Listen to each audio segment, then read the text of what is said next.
nanti, yaitu ceramah agama yang akan disampaikan oleh Ustadz Dr. Aam Amiruddin MSI. Kepada Bapak, waktu dan tempat kami persilakan seluas-luasnya. Assalamualaikum warahmatullahi wabarakatuh.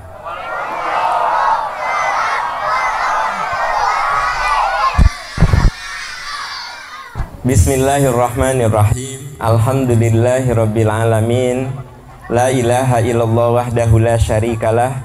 Lahul mulku wa lahul hamdu wa huwa ala kulli syai'in qadir. Asyhadu an la ilaha illallah wa asyhadu anna Muhammadan abduhu wa rasuluh. Allahumma salli ala habibina wa maulana Muhammadin sallallahu alaihi wasallam. Yang saya hormati Bapak Kepala Desa dengan seluruh jajarannya, yang saya hormati Bapak Ketua DKM Al-Falah, para alim ulama, Bapak Ketua KUA, yang mohon maaf saya tidak bisa sebut satu persatu. Bapak Ibu yang Allah muliakan, anak-anakku yang saya cintai, kalau saya tanya, kira-kira 100 tahun lalu kita ada di mana?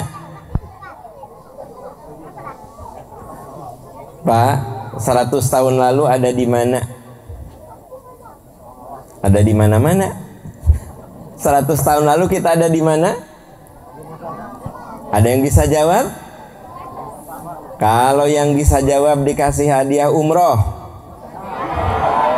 Nah, kumpul di Masjidil Haram nanti. Siapa yang bisa jawab 100 tahun lalu kita ada di mana?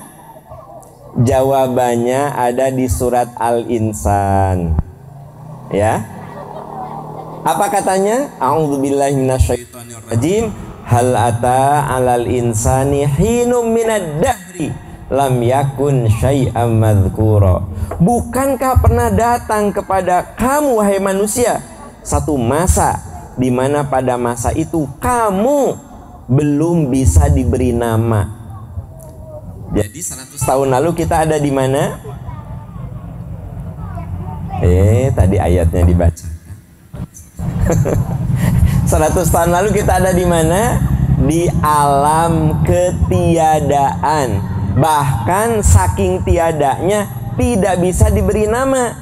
Jadi 100 tahun lalu kita ada di mana? Di alam yang tidak bisa diberi nama.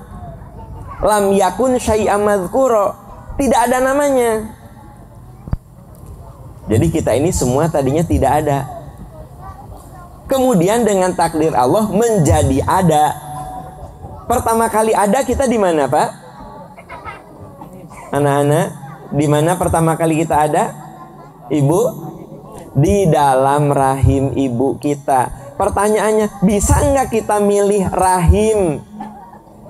Tidak bisa.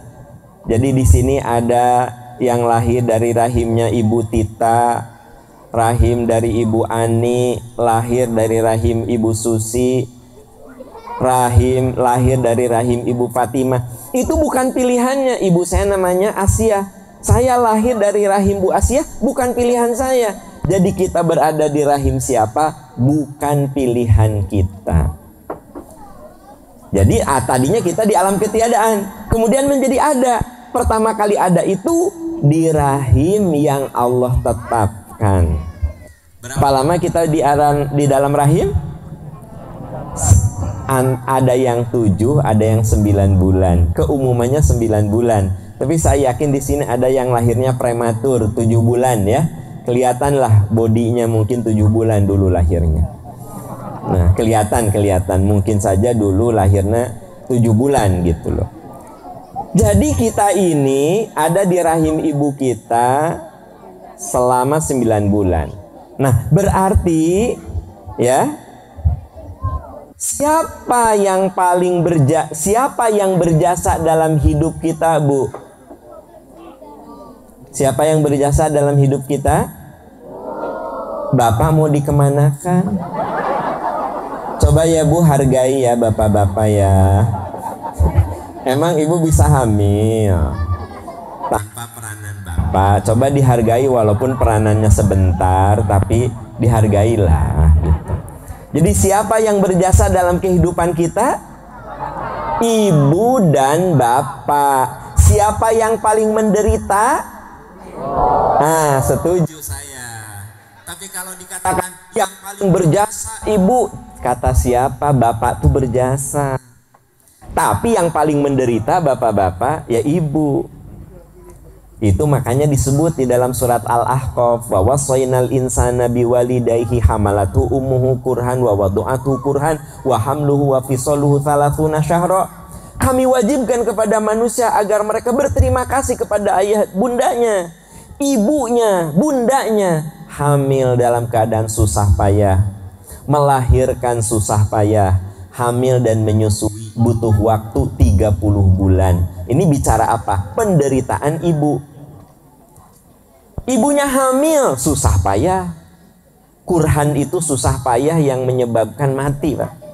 Kan menurut catatan, saya kurang tahu kalau di Belitung ya. Kalau di Jawa Barat, itu setiap 1000 kelahiran, kalau 1000 kehamilan, itu 1 meninggal. Jadi kalau ada yang hamil 1000 orang, 1 itu meninggal. Kalau ada yang melahirkan di dalam 1000 orang, itu 1 meninggal. Jadi Quran mengatakan hamil itu susah payah, kesusahan yang bisa menyebabkan mati. Melahirkan juga susah payah, ya, yang menyebabkan kematian. Nah, itu bicara apa? Penderitaan. Jadi kalau bicara jasa, bapak itu berjasa, Bu ya. Ingat, jangan lupa ya, bapak itu berjasa. Tapi kalau bicara penderitaan, Pak, walau bagaimanapun istri kita itu paling menderita. Ya. Sederhananya dari body aja, dari badan aja udah rusak itu. Ya, tadinya badannya kecil, membesar, melahirkan teh nggak balik lagi. Besar terus. Ya. Nah, jadi yang ingin saya katakan di sini apa? Ternyata yang paling menderita adalah ibu. Karena itu ketika ada orang yang bertanya, ya Rasulullah, kepada siapa aku berbakti? Kata Rasulullah, sabda Rasul, ibumu. Kepada siapa ya lagi ya Rasul? Ibumu. Kepada siapa lagi? Ibumu. Kepada siapa lagi? Ayahmu. Kenapa disebut ibumu, ibumu, ibumu? Karena memang ibulah yang paling menderita dari mulai kehamilan, melahirkan, menyusui. Bahkan di dalam Al-Ahqaf itu disebutkan angkanya 30 syahra, itu menghabiskan waktu sampai 30 bulan. Nah, makanya Bapak Ibu, anak-anakku tercinta, kalau hidup kita ingin berkah, mulailah dengan memuliakan ibu kita. Muliakan ibu. Ya. Ada seorang sahabat, ada seorang anak muda pada zaman tabi'in, dia itu pundaknya penuh luka. Pundak kanan luka, pundak kiri luka. Dia gendong ibunya untuk berhaji. Ya. Tapi walaupun dia sudah menggendong ibunya untuk berhaji, ya kan, gitu. Ternyata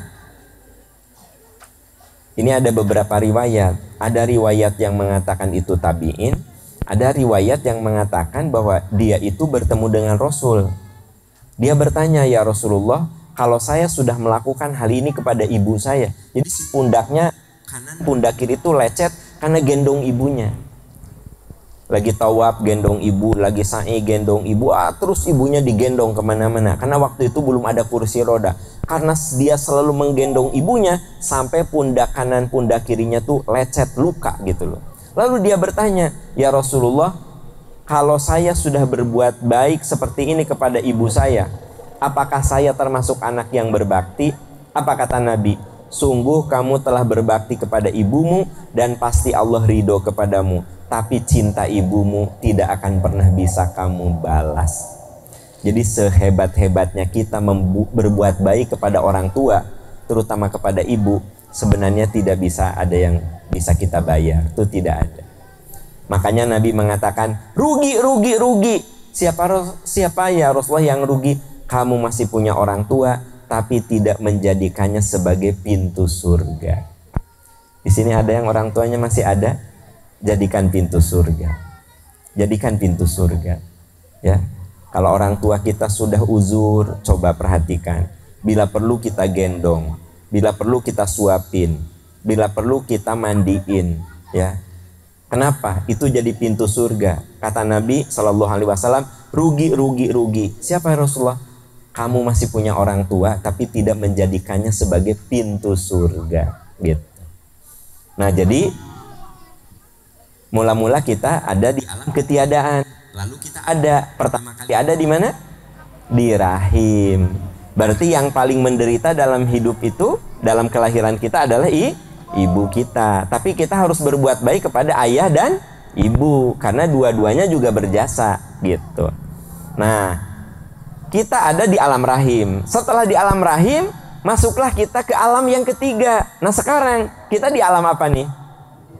Alam dunia.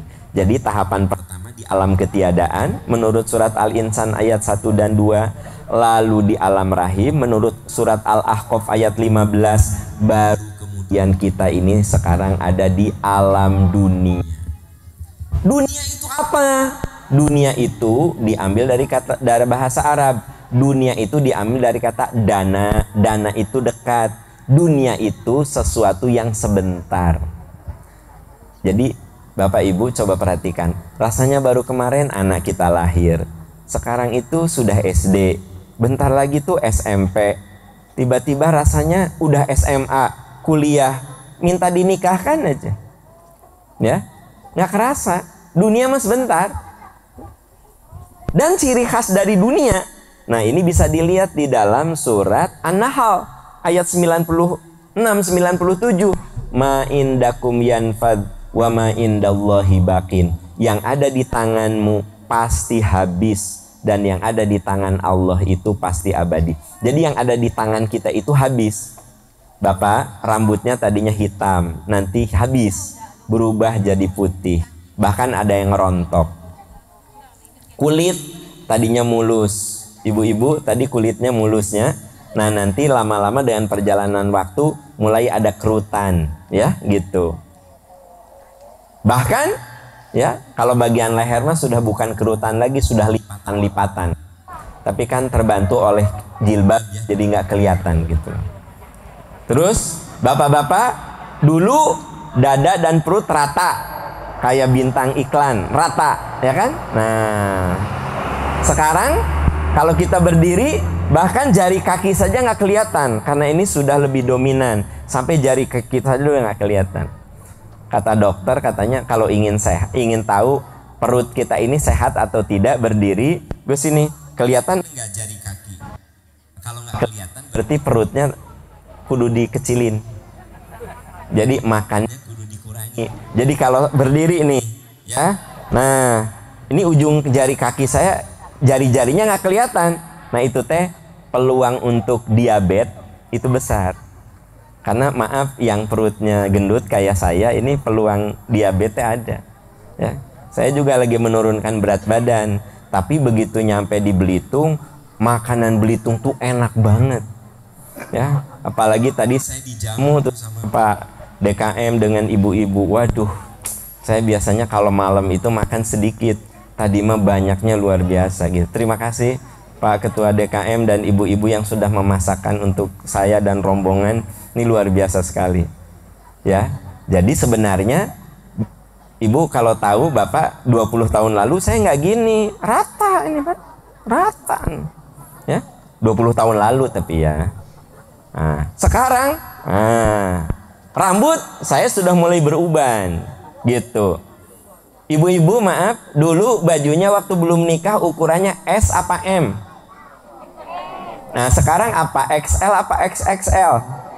Oke, XXL ya. Bahkan ada yang bilang nggak ada lagi ukuran di toko. Nah, berarti apa? Apa yang ada di genggaman kita itu habis gitu loh. Ya.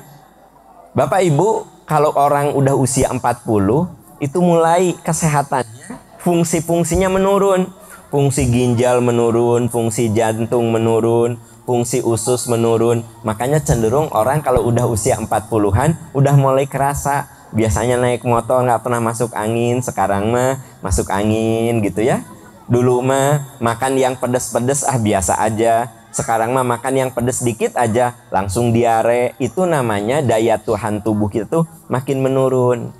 Dulu mah kena hujan, kena angin, kurang tidur, nggak flu. Sekarang mah kurang tidur dikit aja jadi flu. Itu namanya metabolisme kita semakin menurun. Jadi apa yang ada di tangan kita itu habis, Pak, Bu. Pelan-pelan tuh habis.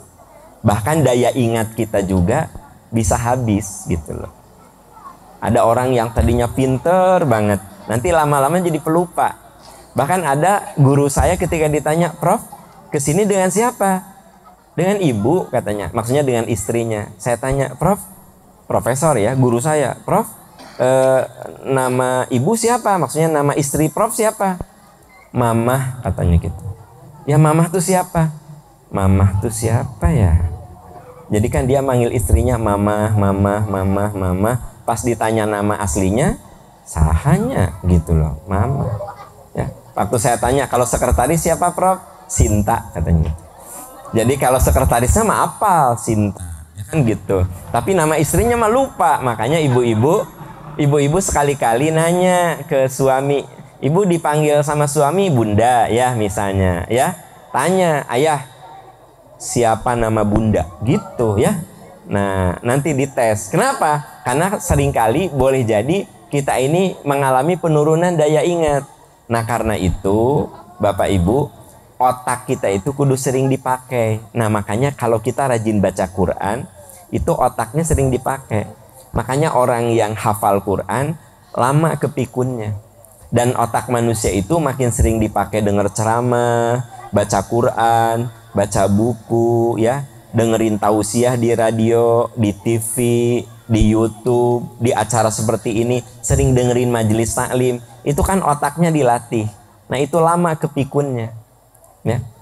Jadi jangan sampai gini, "Ibu, kenapa nggak pernah baca Quran?" "Takut otak cepet rusak." Itu salah. Jadi otak mah makin sering dipakai makin bagus gitu. Makanya beda kalau guru dengan pegawai negeri biasa, pensiunnya beda. Kalau guru itu 60 tahun. Kalau pegawai negeri 68 tahun. 66 tahun. 58 tahun. Kalau guru 60 tahun. Nah, kalau saya dosen itu 65 tahun. Kenapa? Karena mungkin kalau guru mah kan sering ngajar tuh. Jadi otaknya dipakai terus. Nah, makanya masa pensiunnya lebih lama, ya. Yang hebat mah pengusaha, pekerja, nelayan, petani, itu mah pensiunnya sematinya. Jadi kalau nelayan, pedagang, pengusaha, pekerja, itu mah nggak ada pensiun. Kapan pensiunnya? Sampai wafat. Kalau saya dosen, pensiunnya nanti 65 tahun, ya. Guru 60 tahun gitu, ya. Pegawai negeri di kabupaten, ya, itu 58 tahun. Makanya Bapak Ibu di sini ada yang jadi nelayan, petani, apalagi pedagang, beruntung nggak ada pensiunnya. Kapan pensiunnya? Sematinya. Sematinya teh, pokoknya ya sampai mati weh gitu pensiunnya. Nah, jadi Bapak Ibu yang Allah muliakan, manusia itu awalnya tidak ada, kemudian menjadi ada, adanya di alam rahim. Lalu manusia lahir ke dunia. Sekarang ini kita di dunia. Ciri khas dari dunia itu, apa yang ada di genggamanmu itu habis. Dan yang kedua, ciri khas dunia itu, ketika belum kita miliki itu terlihat indah, tapi setelah kita miliki keindahannya hilang. Kalau Bapak Ibu belum punya motor, lihat motor teh asa bagus teh, ya Allah motornya kayaknya bagus banget, beli, punya, jadi biasa aja. Handphone nih, waktu belum punya, saya waktu belum punya handphone teh, aduh lihat temen beli handphone teh asa bagus teh ya, wah bagus pisan gitu. Tapi setelah saya punya, biasa-biasa aja gitu loh. Ya. Kalau istri Bapak gimana Pak? Dulu asa bagus gitu ya, Pak. Nggak apa-apa, nggak usah takut sama istri. Lihat ke sini Pak. Waktu dulu waktu belum dinikahi ya, asa teh apa ya bahasa Indonesianya ya, serasa cantik ya. Setelah dinikahi gimana? Asa biasa aja gitu. Bu, suami ibu ya, waktu masih belum menikah, suara denger motornya aja deg gitu ya Bu ya, deg gitu ya. Terus lihat calon suami tuh kayak ganteng banget gitu ya. Tapi setelah menikah gimana Bu? Biasa-biasa aja. Bahkan suara motornya datang di gini, jam segini udah balik lagi gitu ya. Jadi artinya apa? Dunia itu indah kalau belum dimiliki. Kalau sudah dimiliki itu biasa-biasa saja. Itu ciri khas dari dunia. Nah, lalu Allah berfirman ya, man amila solihan min dzakarin aw unsa, siapa yang beramal soleh baik laki-laki ataupun perempuan, wa huwa mu'minun, dia beramal solehnya karena iman, falanuhyiyannahu hayatan thayyibatan, maka kami akan berikan kepadanya kehidupan yang baik. Jadi begini Bapak Ibu, anak-anakku tercinta, jadi kita ini kan terbatas ya. Jangan lupa ya, harapan hidup orang Indonesia tahu Pak berapa? Harapan hidup orang Indonesia itu bapak-bapak 63 tahun. Jadi kalau ada yang sudah 60-an ya siap-siap di 63. Jadi harapan hidup orang Indonesia ini menurut catatan statistik ya, itu harapan hidup orang Indonesia 63. Dan ibu-ibu, harapan hidup ibu-ibu itu 70 tahun. Jadi ibu-ibu teh Pak, jangan salah, lebih panjang umurnya daripada bapak-bapak. Makanya maaf, janda itu lebih banyak daripada duda. Nggak percaya. Nah, jadi ibu-ibu yang ditinggal wafat oleh suami lebih banyak daripada bapak-bapak yang ditinggal wafat oleh istri. Kenapa jarang menemukan duda? Karena bapak-bapak mah begitu ditinggal wafat oleh istrinya nikah lagi. Nah itu, makanya susah cari duda, susah ya. Baru meninggal, jangankan 4 bulan, 40 hari juga udah nikah lagi. Bahkan istrinya masih hidup saja udah nikah lagi. Nah, jadi apa? Kenyataannya bapak-bapak kita ini peluang mati lebih dulu, lebih besar ketimbang ibu-ibu gitu. Ibu, kenapa suami ibu, kenapa laki-laki itu lebih pendek umurnya daripada perempuan? Kenapa Bu? Mungkin laki-laki itu capek menghadapi perempuan. Jadi mungkin capek Pak, saking capeknya pendek umur gitu. Itu kemungkinan pertama ya, kenapa laki-laki lebih pendek umur daripada perempuan? Mungkin lelah. Kenapa istri lebih panjang umur daripada laki-laki? Kenapa?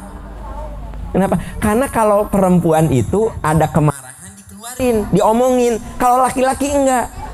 Jadi penyakit. Kalau ibu-ibu kan kesel, ayah teh gimana sih jam segini baru pulang, kata mama juga gitu.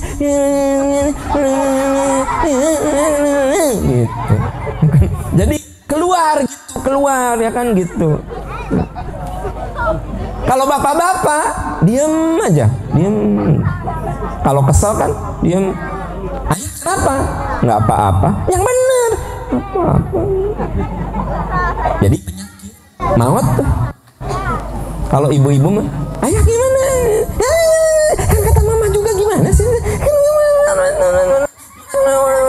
Jadi lepas gitu, lepas. Itu mah maaf, kemungkinannya itu.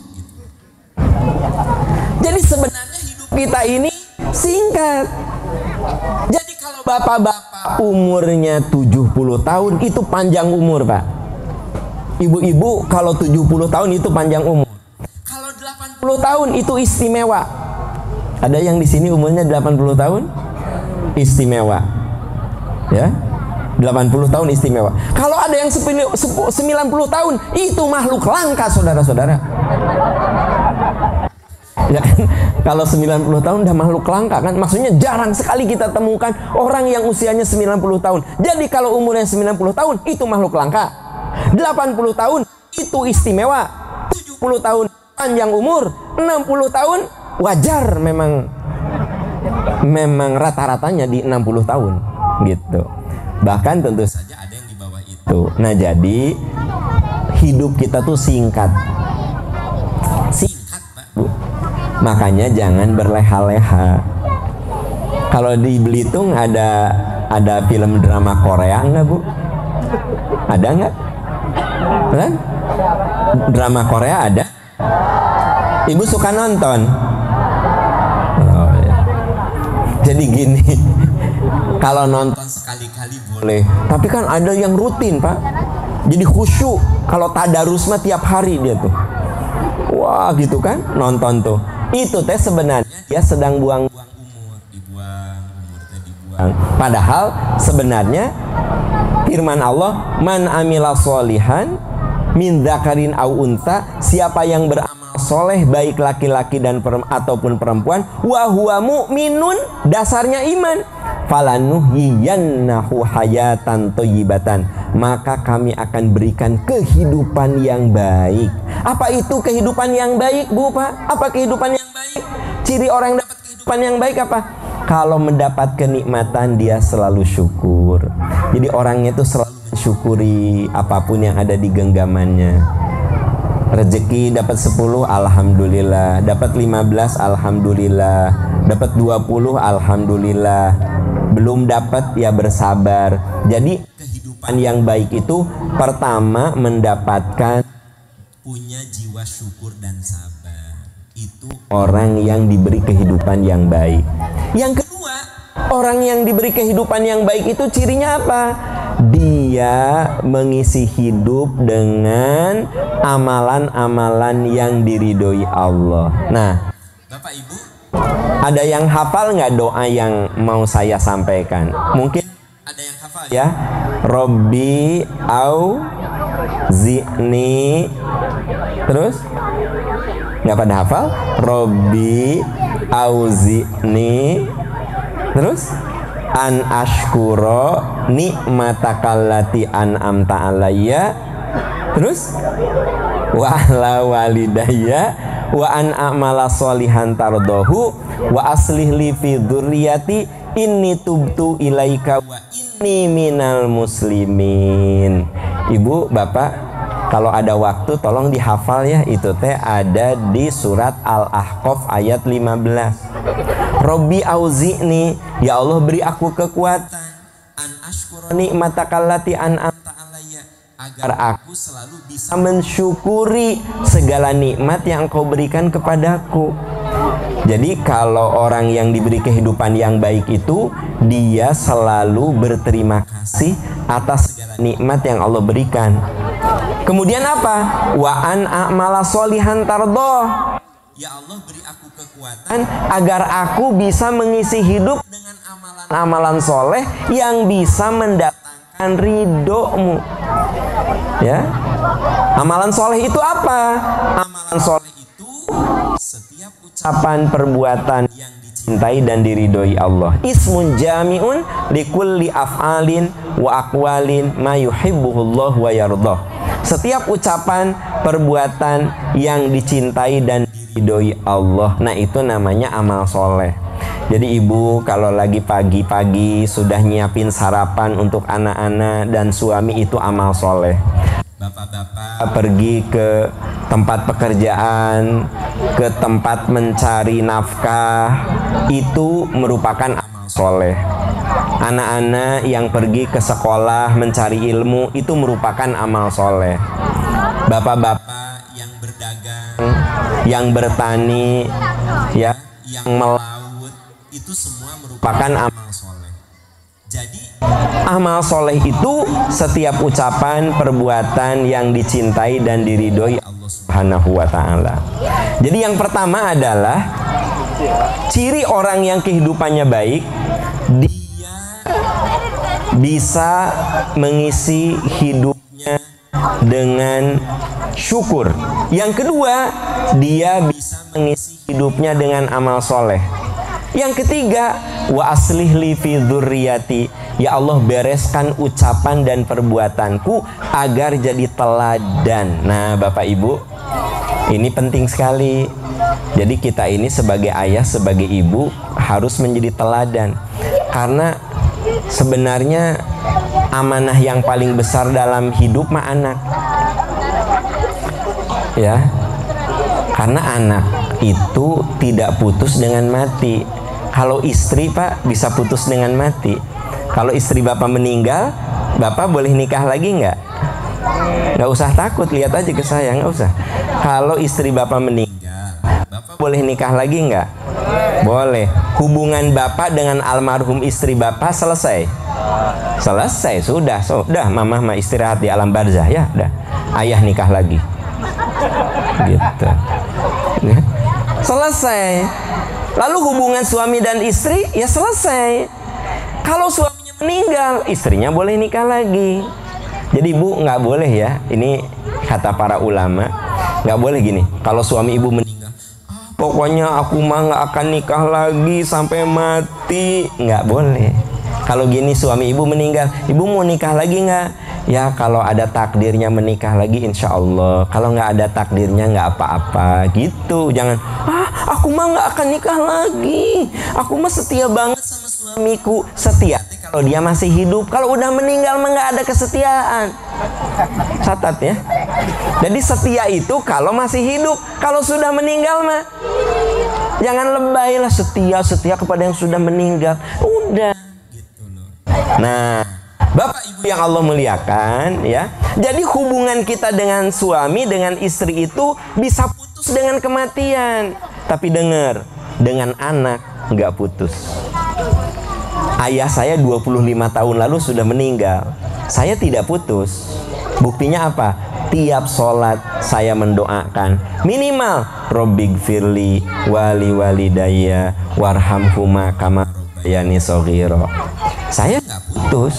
Walaupun 25 tahun lalu ayah saya sudah meninggal, tidak putus. Seluruh amalan Bapak Ibu yang dikerjakan kalau orang tua sudah meninggal ngalir pahalanya, berarti nggak putus. Ada di sini ayah atau ibunya yang sudah wafat. Bapak Ibu datang ke sini, ini amal soleh. Maka orang tua Bapak Ibu akan dapat pahala tanpa dikurangi pahala ibu bapak sekalian. Jadi Bapak Ibu pas pergi ke sini nggak gini, ya Allah saya pergi ke majelis taklim, niatnya pahalanya untuk ibu aku ya Allah, untuk bapak aku. Anda nggak usah ngomong gitu. Datang ke sini, dengerin tausiah, datang ke sini sholat berjamaah, itu otomatis ngalir kepada orang tua kita. Nah itu yang disebut dengan waladun solihun. Pahala anak tuh ngalir sama orang tua. Makanya ketika Bapak berjamaah itu tuh ngalir pahalanya ke orang tua. Ketika Bapak Ibu baca Quran ngalir pahalanya ke orang tua. Ketika Bapak Ibu hadir di majelis taklim ini ngalir pahalanya ke orang tua. Jadi orang tua dengan anak mah tidak bisa putus dengan kematian. Nggak bisa. Gitu loh. Ya.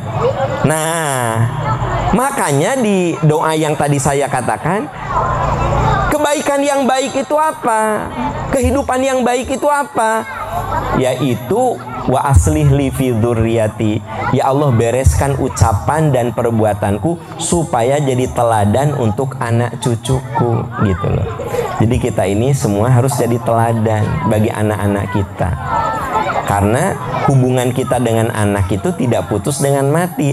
Jadi kalau kita selalu memberikan contoh yang baik, contoh yang indah, maka mudah-mudahan mereka menjadi anak-anak yang soleh. Dan itu akan mengalir pahalanya kepada kita semua. Nah, lalu setelah itu, inni tubtu ilaika, ya Allah aku bertobat kepadamu. Jadi Bapak Ibu, kalau hidup kita ini ingin penuh makna, Allah katakan, aku akan beri kehidupan yang baik. Kehidupan yang baik itu kita menjadi orang yang bersyukur, kita menjadi orang yang rajin mengisi hidup dengan amal soleh, kita menjadi orang yang memberikan contoh yang baik kepada anak cucu kita. Yang keempat, Inni tubtu ilaika, ya Allah aku bertobat kepadamu. Kenapa perlu bertobat? Karena manusia itu tidak ada yang suci dari kesalahan. Ada aja salahnya. Saya ingin tanya, kalau Bapak Ibu selesai sholat bacanya apa? Assalamualaikum warahmatullahi. Baca apa? Astagfirullahaladzim. Astagfirullahaladzim. Kebayang nggak sama Bapak Ibu? Abis sholat saja istighfarnya 3 kali. Abis sholat. Gimana kalau abis kumpul sama teman-teman, abis ngegosip, abis ke pasar, abis sholat saja istighfarnya 3 kali. Coba bayangkan. Bapak Ibu, kalau kita habis majelis taklim gini, ada doa kafaratul majlis. Doanya subhanaka Allahumma rabbana wa bihamdika. Terus asyhadu alla ilaha illa anta astaghfiruka wa atubu ilaik. Ya Allah, aku beristighfar kepadamu dan aku bertobat kepadamu. Itu tuh doa kalau kita selesai dari majelis taklim. Ada kalimat apa? Ya Allah, aku mohon ampun kepadamu, istighfar kepadamu, dan aku bertobat kepadamu. Jadi artinya apa? Manusia mah tidak ada yang suci dari salah. Maka tugas kita adalah banyak istighfar, banyak bertobat. Ya. Ibu bapak tahu cara kalau kita berdoa mulai dari bertobat. Kalau misalnya kita doa nih abis tahajud nih, ya kan? Yang pertama kali kita baca adalah pertobatan.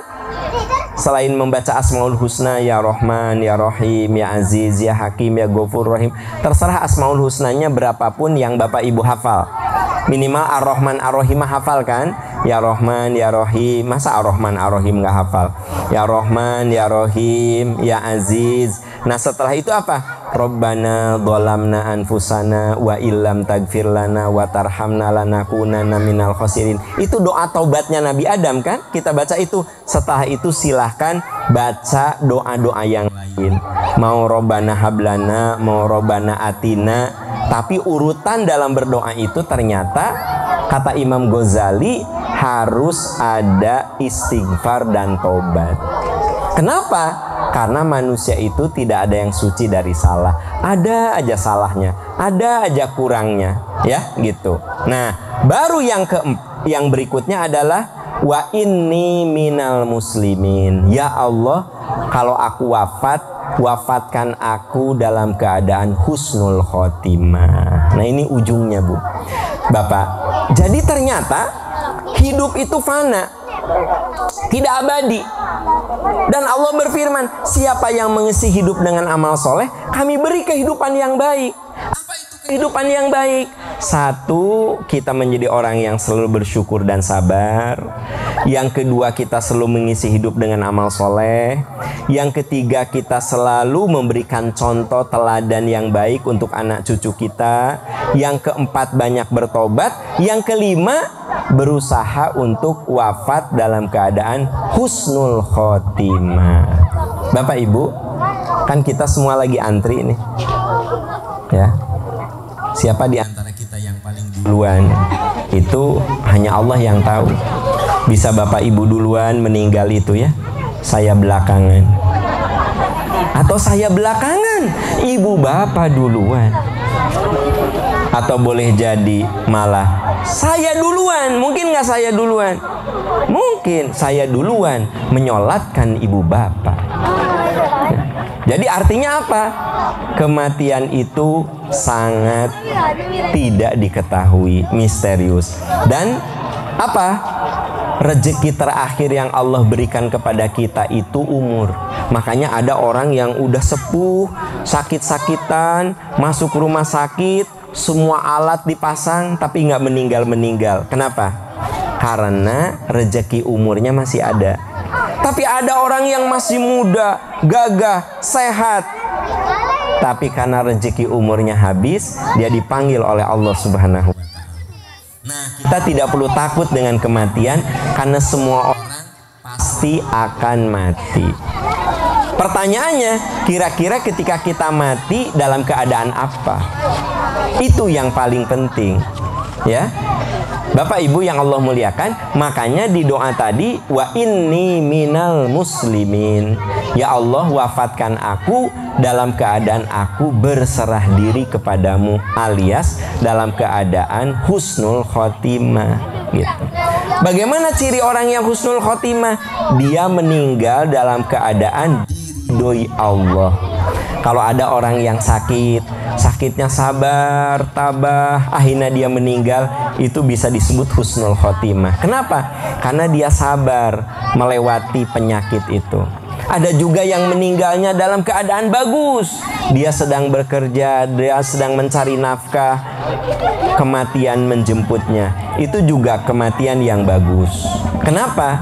Karena kata Nabi, siapa yang keluar rumah untuk mencari nafkah lalu dia meninggal, dia syahid. Ya. Ada juga orang yang meninggal itu saat sedang mengajar. Maka itu pun kematian yang sangat bagus. Jadi sebenarnya wafat yang husnul khotimah itu ketika kita wafat dalam keadaan diridhoi Allah Subhanahu wa taala. Nah, Bapak Ibu yang Allah muliakan, jadi itulah yang harus kita usahakan. Bagaimana di kehidupan yang sebentar ini kita bisa punya bekal. Anak-anak kita soleh, pasangan hidup kita soleh, umur kita berkah, dan tentu saja di ujung kehidupan kita mendapatkan husnul khotimah. Kenapa? Karena nanti di akhirat kita sudah tidak bisa saling membantu lagi. Sudah tidak bisa saling membantu lagi. Di dalam surat Abasa dikatakan, faidza ja'atis sohoh, ketika hari kebangkitan, yauma yafirul mar'u min akhi, pada saat itu orang akan meninggalkan saudaranya, wa ummihi wa abi, akan meninggalkan ibu bapaknya, wa sohibatihi wa bani, akan meninggalkan pasangan hidup dan anak-anaknya. Likulli imri'in minhum yauma idzin sya'nu yugni, setiap orang hanya akan menguruskan dirinya sendiri. Jadi Bapak Ibu, kita ini nanti akan menjadi orang yang paling egois.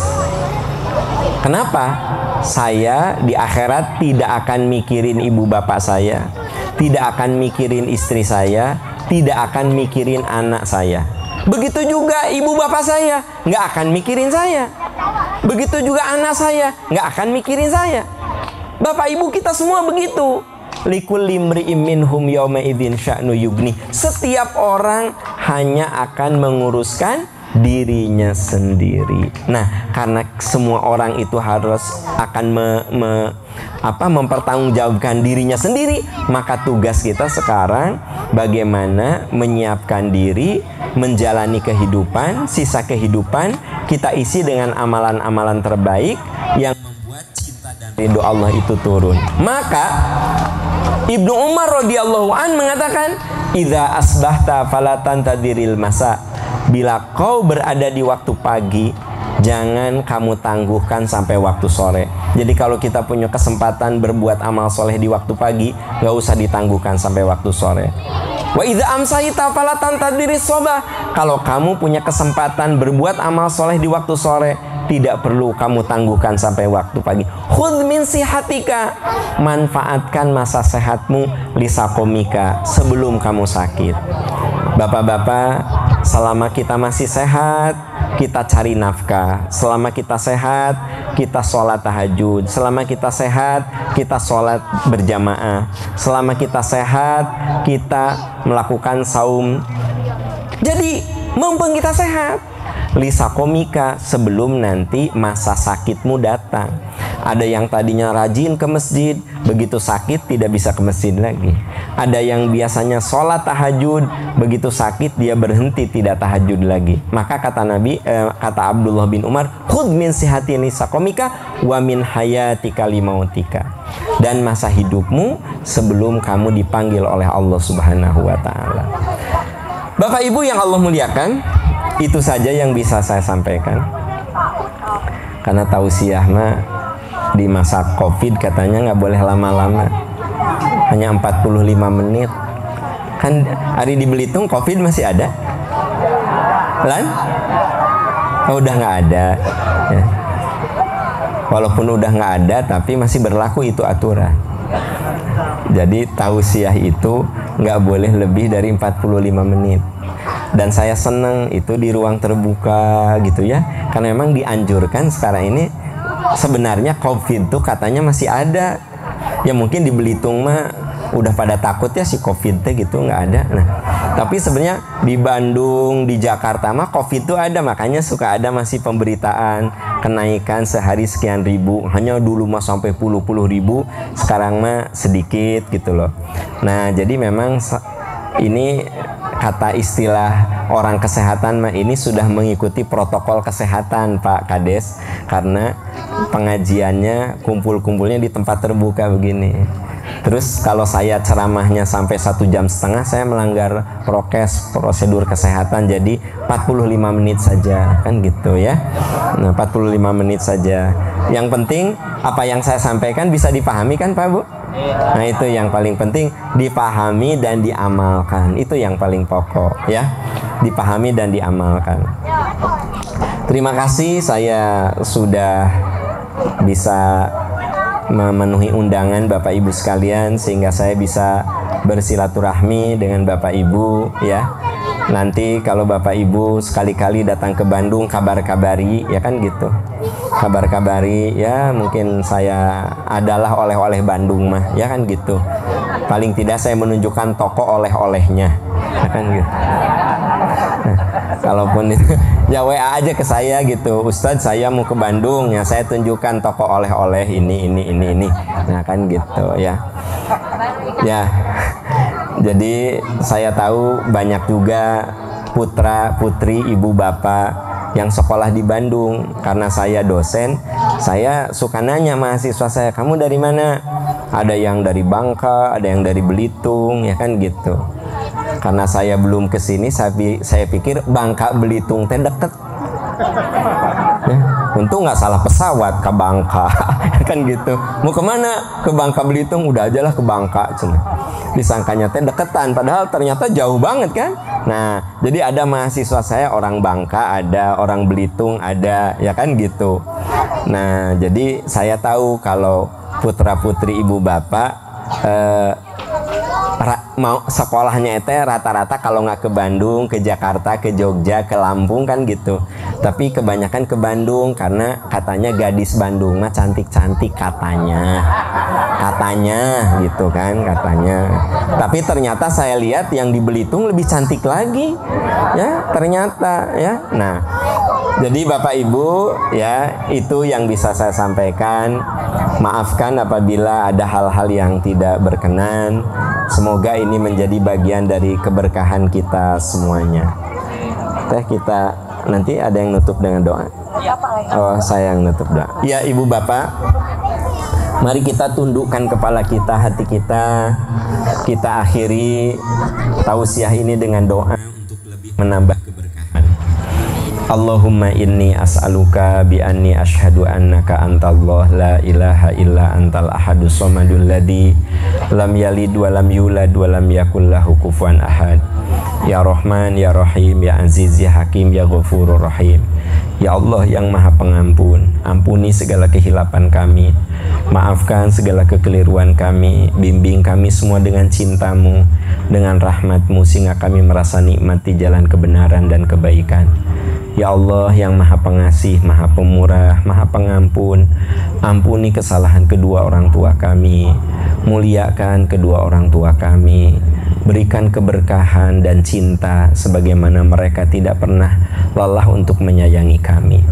Ya Allah yang Maha Pemberi, karuniakan kepada kami keluarga yang penuh mawaddah, rahmah dan sakinah. Berikan kepada kami anak-anak yang soleh, anak-anak yang sehat, anak-anak yang cerdas, anak-anak yang bisa menghadapi tantangan zaman. Jadikan ya Allah anak cucu kami menjadi cahaya kubur, menjadi jariyah setelah kami berpulang kepadamu.